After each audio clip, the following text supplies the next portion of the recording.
Hey guys, welcome back to my channel. मैं हूँ प्रीति और आज हम बात करने वाले हैं एक टीवी मूवी के बारे में जिसका नाम है नो एस्केप रूम।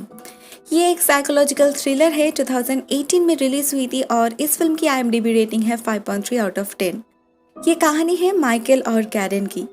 वो लोग निकले तो थे एक एंटरटेनिंग हॉलीडे स्पेंड करने, मगर एंटरटेनमेंट के नाम पे उन्हें जो मिला उनसे उनकी पूरी जिंदगी बदल चुकी थी। अब ऐसा क्या हुआ उनके साथ, ये जानने के लिए तो आपको ये वीडियो देखना होगा। तो चलिए शुरू करते हैं इस वीडियो को। फिल्म शुरू होती है और हम माइकल और उनकी बेटी कैरन को देखते हैं एक साथ अपनी गाड़ी में कहीं पर जाते हुए। छुट्टी का दिन है, बाप बेटी हॉर्स राइडिंग के लिए निकले थे। 3 घंटे ट्रैवल करने के बाद वो लोग फाइनली जब उस स्पॉट तक पहुंचे, पता चला रैंच तो बंद है। Bad luck. कैरन बहुत अपसेट हो चुकी थी।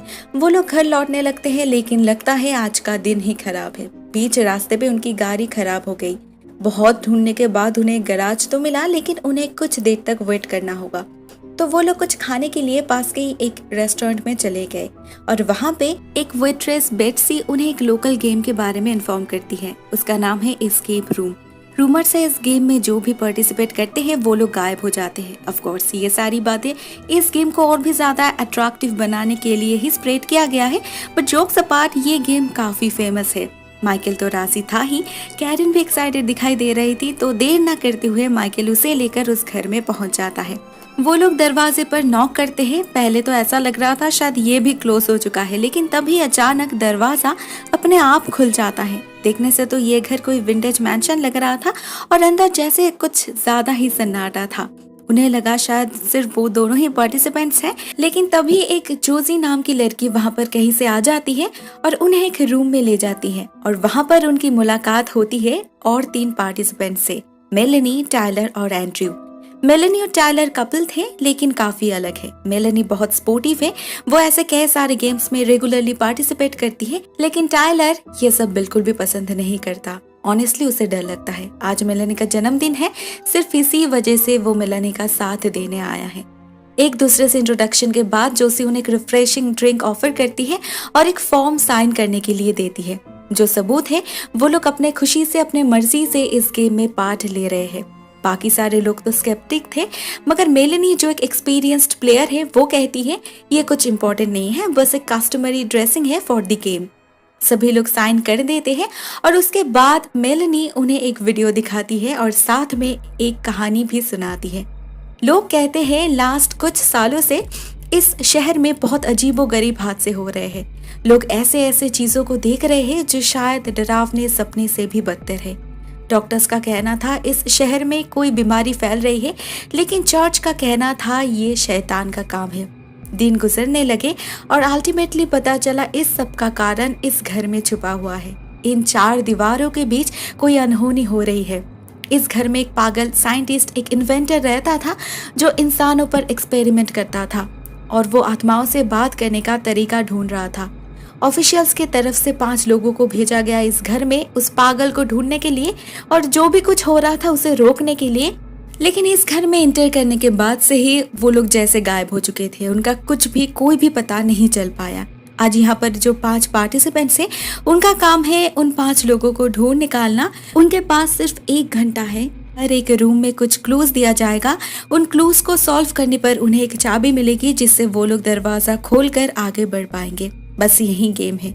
गेम तो वो लोग समझ गए थे, लेकिन उन्हें जो वीडियो दिखाया गया था वो बहुत ही ज्यादा क्रीपी था। उसे देखकर सभी लोग, इनफैक्ट मेलेनी भी काफी डिस्टर्ब्ड हो चुकी थी। अब खेलने आए हैं तो खेलना तो होगा ही। वीडियो ऑफ होने के साथ साथ टाइमर ऑन हो जाता है और वो लोग एक रूम में जाकर चाबी ढूंढने लगते हैं। ऑनेस्टली फर्स्ट लेवल काफी इजी था।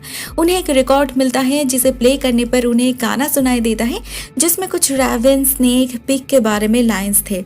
सभी लोग ध्यान से देखते हैं तो उन्हें वहां पर कुछ शोपीस दिखाई देता है जो एनिमल्स का था। उस गाने में जैसा है उस ऑर्डर में उन शोपीस को प्लेस करने से एक लॉकर खुल जाता है और उन चीजों को ही ब्लू लाइट में देखने से उन्हें कुछ नंबर्स मिलता है जो उस लॉकर का कॉम्बिनेशन था। सभी लोग बहुत खुश हैं। बहुत इजीली उन लोगों ने लेवल 1 कंप्लीट कर पाए थे, लेकिन टायलर के साथ कुछ अनयूजुअल होता है। उसे अपने हाथों में, अपने स्किन के अंदर कुछ वर्म्स दिखाई देने लगते हैं। वो डर जाता है, पैनिक करने लगता है, लेकिन एंड्रयू उसे संभालता है ये कहकर इस जगह की सेटिंग और लाइटिंग से ही लोग हेलुसिनेट करते हैं। एनीवेज, वो लोग नेक्स्ट रूम में जाते हैं और इस रूम में बहुत सारी घड़ी थी और भी बहुत सारे ऑब्जेक्ट्स थे, जिसमें से मैक्सिमम चीज़ों की मैकेनिज्म तो उन्हें समझ नहीं आ रही थी। वहाँ पर एक टेलीफोन भी था जिसमें डायल टोन आ रहा था और मेलेनी जैसे ही उस रिसीवर को उठाती है उसे किसी की आवाज़ मिलती है। गौर करने पर वो समझ जाती है ये उसकी खुद की आवाज़ है और ये आवाज़ टाइलर से बात करना चाहती थी। टाइलर जो बहुत ज़्यादा पैनिक्ड हो रहा था वो बात करने के लिए बिल्कुल भी राजी नहीं था, लेकिन मेलेनी उसे इंश्योर करती है ये सिंपली एक गैग है, उन्हें डराने के लिए, उन्हें कंफ्यूज करने के लिए कोई उसकी वॉइस कॉपी कर रही है। वो टाइलर को बात करने के लिए फोर्स करती है, शायद इससे उन्हें कोई क्लू मिल जाए। टाइलर फोन तो रिसीव कर लेता है, लेकिन वो लड़की टाइलर को भागने के लिए कहती है और तो और टाइलर के कान से खून भी निकल रहा था। वो बहुत ज्यादा पैनिक करने लगता है और इस गेम को छोड़कर भाग जाता है। उन्हें स्टार्टिंग में ही एक वर्ड दिया गया था, अवेक, इसे कहने से ही आप इस गेम से क्विट कर सकते हो। टाइलर तो निकल जाता है, मगर साथ ही साथ वो दरवाजा फिर से बंद हो जाता है। मेलेनी बहुत अपसेट हो चुकी थी, लेकिन वो उसके बिना ही गेम कंटिन्यू करने की डिसाइड करती है। वो चारों लोग फिर से क्लूज ढूंढने लगते हैं। कैरन अचानक से नोटिस करती है इस रूम में इतने सारे क्लॉक्स हैं, लेकिन सभी क्लॉक्स 10-12 पर बंद हो चुकी है। ये एक क्लू था। ये 4 डिजिट कोड असल में 101.2 रेडियो स्टेशन था। जैसे ही वो लोग पर्टिकुलरली उस स्टेशन पे रेडियो ट्यून करते हैं, उन्हें कुछ लेटर्स मिलता है जो टाइपराइटर में टाइप करने पे उन्हें एक सेंटेंस मिलता है, 5 लॉस्ट फ्रॉम मिडनाइट। उन्हें लगता है ये 5 मतलब वही 5 लोग जिन्हें वो लोग ढूंढ रहे थे, लेकिन इससे कौन सा क्लू मिल सकता है। इस बार भी कैरन इस पजल को सॉल्व करती है। 5 लॉस्ट फ्रॉम मिडनाइट का मतलब है 5 minutes to 12। वो जैसे ही एक ग्रैंडफादर क्लॉक को 11:55 पे सेट करती है, उसे नेक्स्ट चाबी मिल जाती है। इस रूम में 3 दरवाजे थे, लेकिन इस चाबी से जो दरवाजा खुलता है वो एक क्लोजेट था, अंदर सिर्फ कपड़ा था।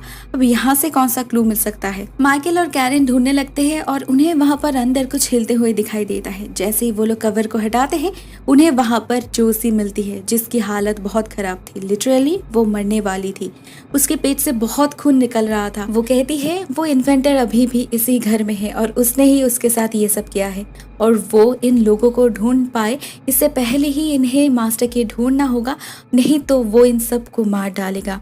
उसकी बात खत्म होने के साथ साथ और कैरन कुछ पूछ पाए इससे पहले ही दरवाजा अपने आप बंद हो जाता है और वो लोग सच में डर जाते हैं।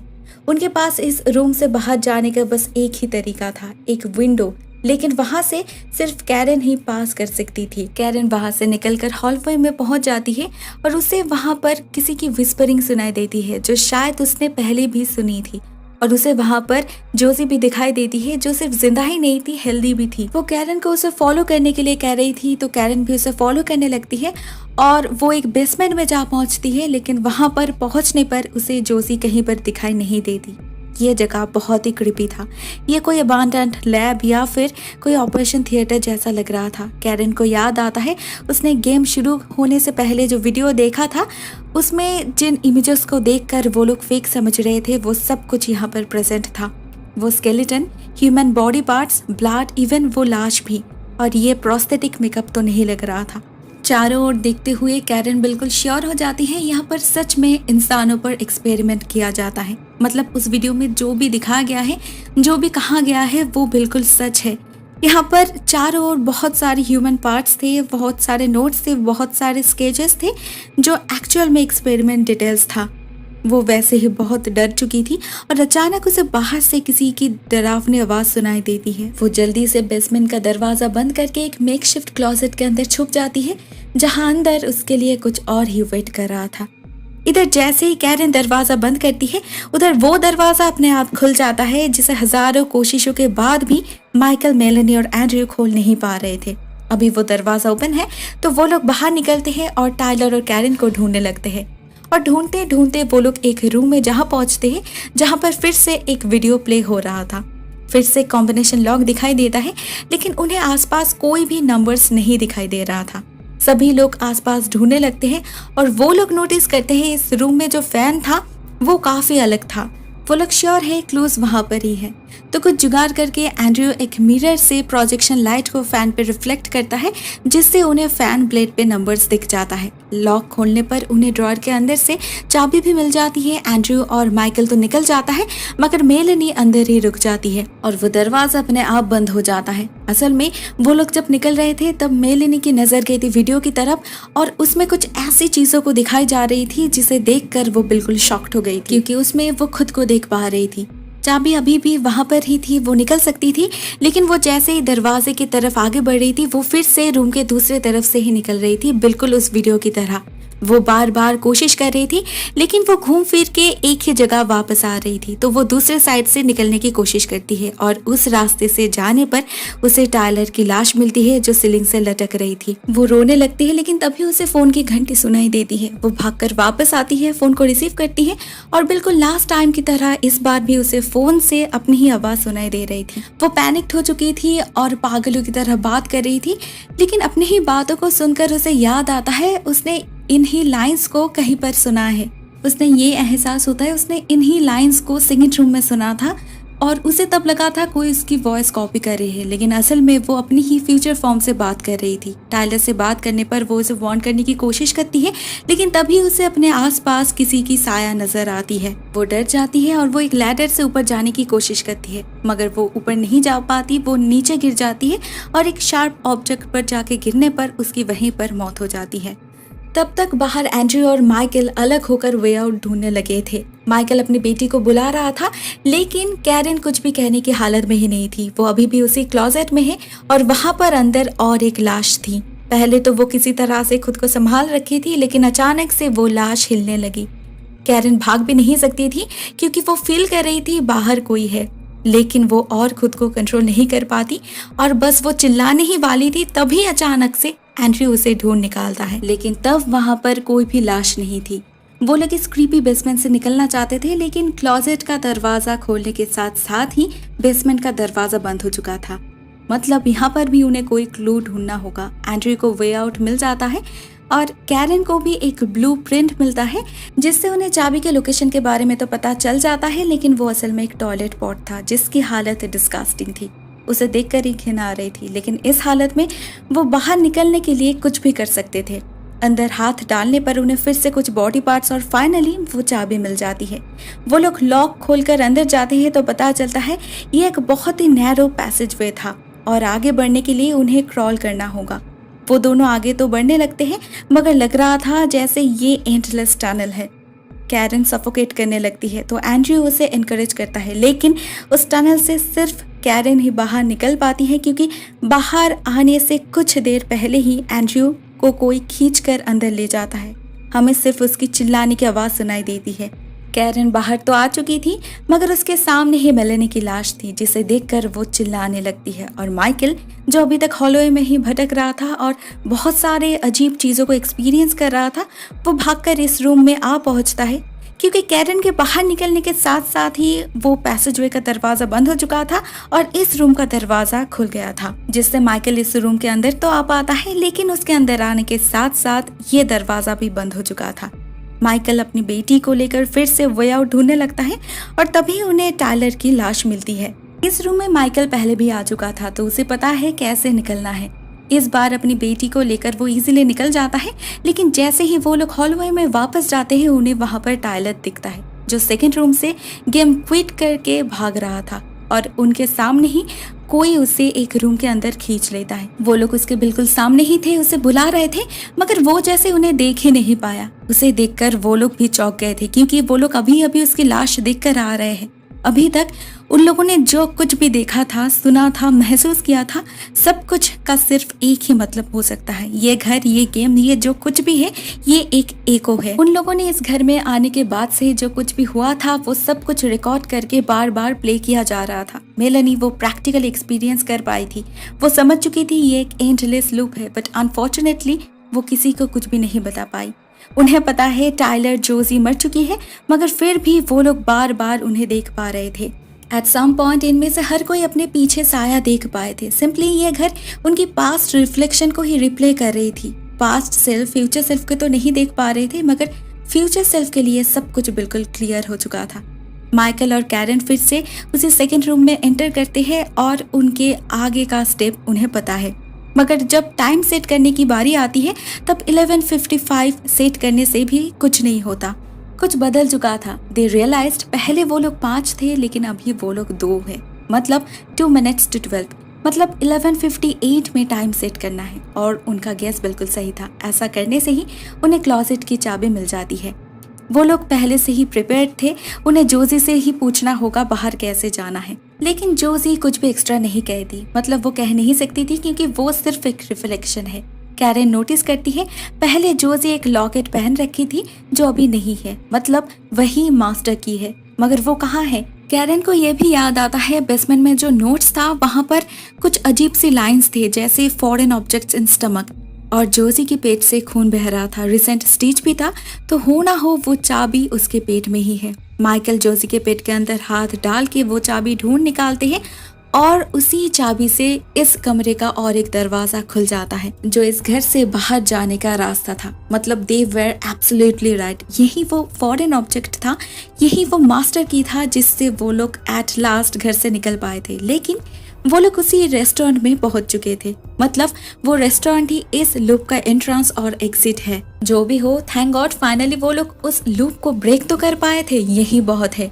पार्किंग लॉट में उन्हें उनकी गाड़ी मिल जाती है, लेकिन जैसे ही माइकल चाबी ढूंढने लगते हैं कैरन को वहां पर एक कॉम्बिनेशन लॉक दिखता है और टाइमर भी फिर से ऑन हो जाता है। मतलब वो लोग अभी तक गेम में ही है। अभी उन्हें गाड़ी की चाबी नहीं लॉक का क्लू ढूंढना है, लेकिन उससे भी क्या वो लोग निकल पाएंगे? इसी सवाल के साथ यहीं पर ये फिल्म एंड हो जाती है। हम गेस कर सकते हैं इसके बाद भी ये लूप कंटिन्यू होगा और शायद ऐसा ही चलता रहेगा। उन्हें लगेगा वो लोग निकल पाए हैं, मगर असल में वो लोग जिंदगी भर क्लूज ही ढूंढते रह जाएंगे। ये एंडलेस लूप बार बार रिसेट होता रहेगा और वो लोग हमेशा के लिए इसी गेम में रह जाएंगे। दोस्तों, अगर हम स्टार्टिंग से एक बार रिव्यू करें तो कुछ चीजें, कुछ हिंट्स हमें जरूर मिलेगी। जैसे माइकल और कैरन जब पहली बार इस घर में आए थे, जोजी ऑलरेडी उन्हें पहचानती थी। अजीब बात है, मगर उन्हें लगा ये उसकी एक्टिंग है। वीडियो नैरेट करते वक्त भी उसके वॉइस में इनफ डर था और वो उन्हें इनडायरेक्टली वार्न भी की थी, क्योंकि वो भी असल में यहाँ पर फंस चुकी थी। हो सकता है वो वीडियो सच था। उस इन्वेंटर के बारे में जोसी जो कुछ भी बताई थी सब कुछ सच था, और जिन 5 लोगों को ढूंढने के लिए उन्हें अपॉइंट किया गया था वो लोग और कोई नहीं, वो खुद ही थे।